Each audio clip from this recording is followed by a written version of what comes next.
আমি নামানো জাতি ধ্বংসী কাপ বাতিল কৰক জাতি ধ্বংসী আইন কাপ বাতিল কৰক। কাৰ বিৰুদ্ধে সোণাপুৰত চাহ জনজাতি ছাত্ৰ সন্থাৰ প্ৰতিবাদ প্ৰতিলিপি দাহ কৰিলে চাহ জনজাতি ছাত্ৰ সন্থাৰ নেতৃত্বই। নাগৰিকত্ব সংশোধনী আইন অৰ্থাৎ কা বলবৎ কৰাৰ বিৰুদ্ধে আজি সোণাপুৰত অসম চাহ জনজাতি ছাত্ৰ সন্থাৰ কামৰূপ জিলা সমিতিৰ উদ্যোগত আৰু গুৱাহাটী মহানগৰ শাখা সমিতিৰ লগতে ডিমৰীয়া শাখা সমিতিৰ সহযোগত এক প্ৰতিবাদী কাৰ্যসূচী ৰূপায়ণ কৰা হয়। জাতিধ্বংসী কা বাতিলৰ দাবীত প্ৰতিলিপি দাহ কৰিলে সংগঠনটোৰ নেতৃত্বই হাতে হাতে প্লে কাৰ্ড লৈ কা বাতিলৰ শ্লোগানেৰে পৰিৱেশ উত্তাল কৰি তোলে। News desk report Arunodoy Assam. যি আমাৰ অসমৰ যি এক হতকাৰী সিদ্ধান্ত কা আমাক জাপি দিয়া হ'ল, আজি কা বলবৎ হ'ল আৰু এই কা আমি কোনো পধ্যে মানি নলওঁ।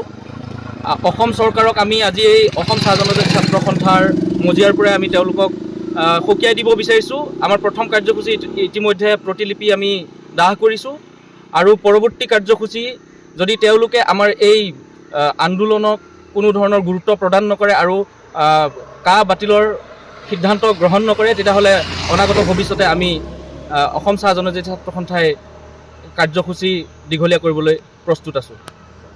চৰকাৰে যিটো জাতিধ্বংসী কা অসমক লগতে ভাৰতবৰ্ষৰ কেইবাটাও ৰাজ্যত বলপূৰ্বকভাৱে যি কা জাপি দিলে, এই কা জাপি দিয়াৰ প্ৰতিবাদত আজি আমি অসম চাহ জনজাতি ছাত্ৰ সন্থা কামৰূপ জিলা কমিটি, গুৱাহাটী মহানগৰ শাখা কমিটি, ডিমৰীয়া শাখা কমিটিৰ সহযোগত আজি আমি এই প্ৰতিলিপি আমি দাহ কৰিছোঁ। আজি এই কা আমি কোনো পধ্যে আমি মানি নলওঁ। আমি অসম চাহ জনজাতি ছাত্ৰ সন্থাই আমাৰ স্থিতি স্পষ্ট কৰিছোঁ। আমি কোনো পধ্যে মানে জাতিধ্বংসী কা আমি গ্ৰহণ কৰিব নোৱাৰোঁ আৰু কা বাতিল কৰিব লাগিব।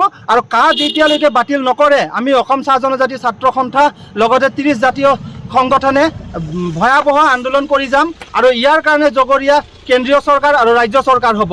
আমি ইতিমধ্যে আজিৰ প্ৰথম কাৰ্যসূচী কাৰ প্ৰতিলিপি দাহ কৰিছোঁ আৰু পৰৱৰ্তী কাৰ্যসূচী আমি আমাৰ কেন্দ্ৰীয় কমিটিয়ে বিবেচনা কৰি প্ৰস্তুত কৰিব আৰু তাক আমি গ্ৰহণ কৰি পেলাই সমগ্ৰ অসমতেই কা বিৰোধিতাৰে আমি আন্দোলন কৰি যাম।